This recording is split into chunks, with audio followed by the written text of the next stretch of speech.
guys. So I'm a bit under the weather today. I think that the protest last night kind of took it out of me, so I'm out of sorts. You'll have to bear with me a little bit, but I wanted to get a video up today to talk about Milo's event last night at UW. So doors were supposed to open at 7. He was supposed to start speaking at 7:30. I got there around 6 to film some of the protests.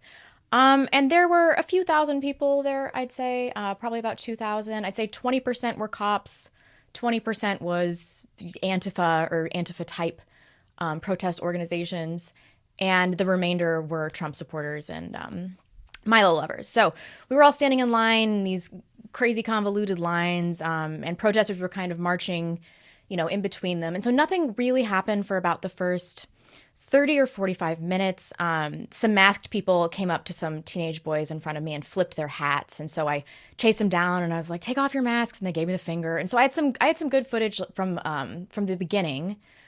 We also encountered this girl who was saying, yelling at us, calling us Nazis when we were in line and saying, if you don't make $100,000 a year, you need to go back to school and get an education so you can learn why you vote.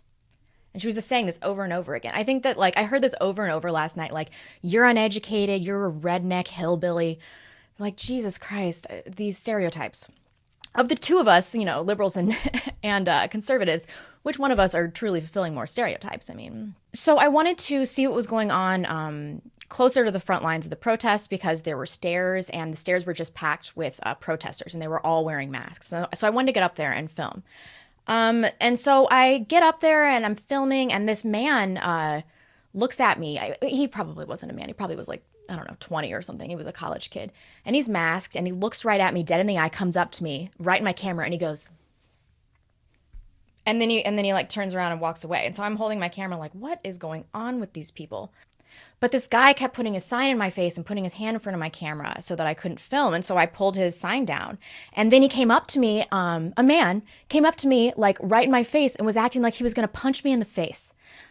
So the Marine was not going to tolerate that. So he put the scare in him really fast.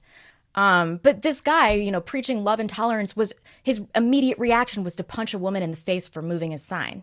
So then a teenager, he must have been honestly 16 or 17.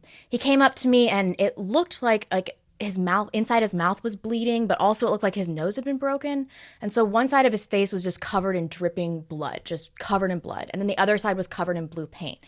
And he was just a kid. And so I got an interview with him talking about how he wasn't doing anything wrong. And he was just talking about free speech. He didn't instigate this in any way. And then 5 of these masked Antifa members in the same group of the one that did this gesture to me just tackled him and just started kicking his ass. Just some kid there with his dad.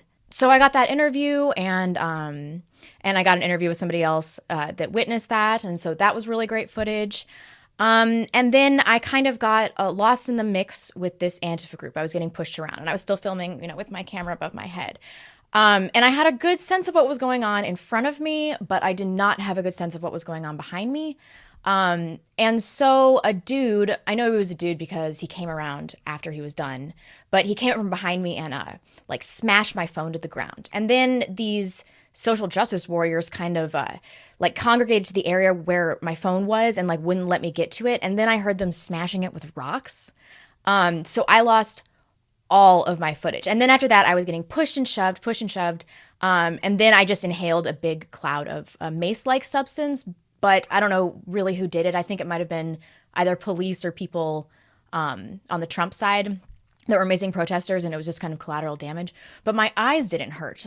So I don't know if this was even mace. It was just, I was just coughing uncontrollably and I felt like I couldn't breathe. So I inhaled some kind of noxious chemical that's just fucking fantastic. And so then I could not film anything else. I couldn't get any more footage. And I was like, well, I saw so many people. It was just a sea of camera phones. So I'm sure that somebody got some of this footage of me, them quasi-assaulting me and then everything else that was going on. So I was like, all right, I'm just going to go home. So on the way home, we hear that there has been a shooting. We didn't hear any gunshots, nothing like that when we were walking back. And this morning I woke up and my brother-in-law told me that it was the perp was an Asian guy who they had pictured holding a Pepe sign. And then he shot a protester in the stomach. And I looked it up a little bit on Seattle local news, and this seems to be true, But then I went to CNN and MSNBC, and this is not like headline news.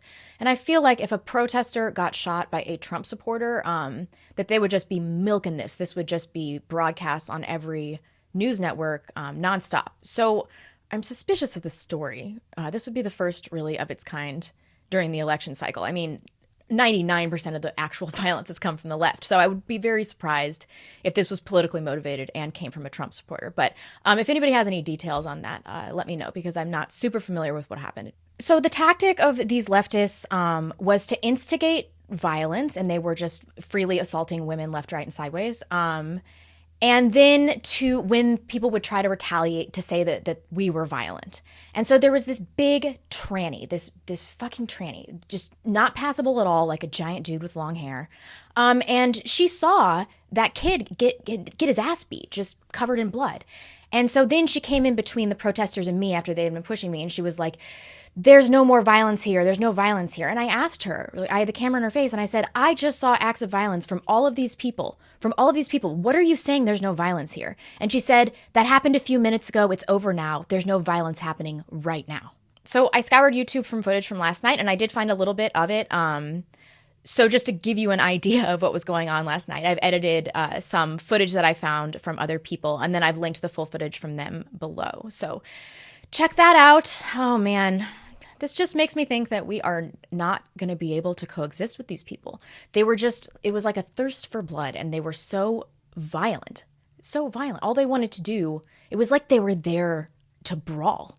And it made me think, like, we're supposed to compromise with these violent retards, like this freak show. No, we can't. I don't think we can coexist with these people. I mean, I'm very seriously like, all right, I think I'm just going to have to give you guys Seattle. So yeah, thanks for watching. And once again, if you see any of this footage floating around online, please send it my way. Thank you very much. I'll see you later. Bye.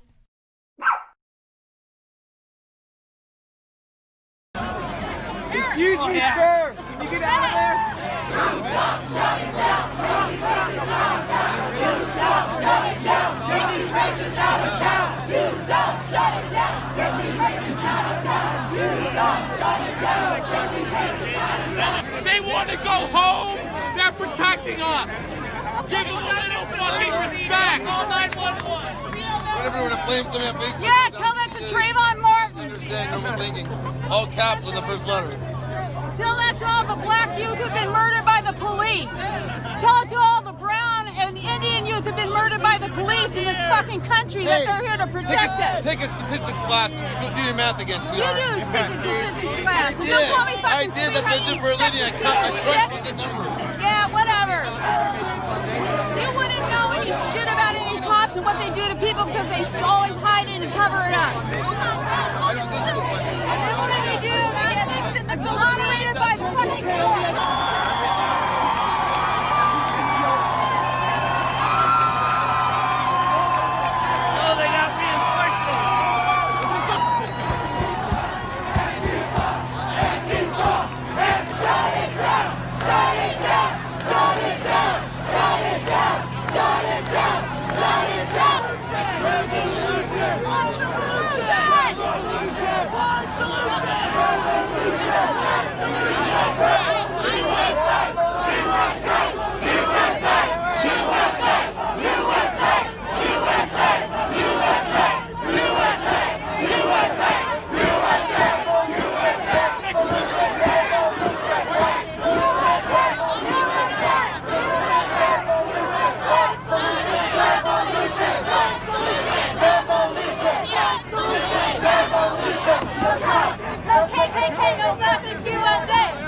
Trump, no KKK, no fascist USA. Fuck you, fascist fucks! A tolerant left! Peaceful and tolerant left!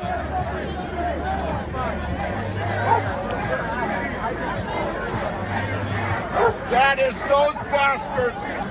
I love America, and America loves America's my country.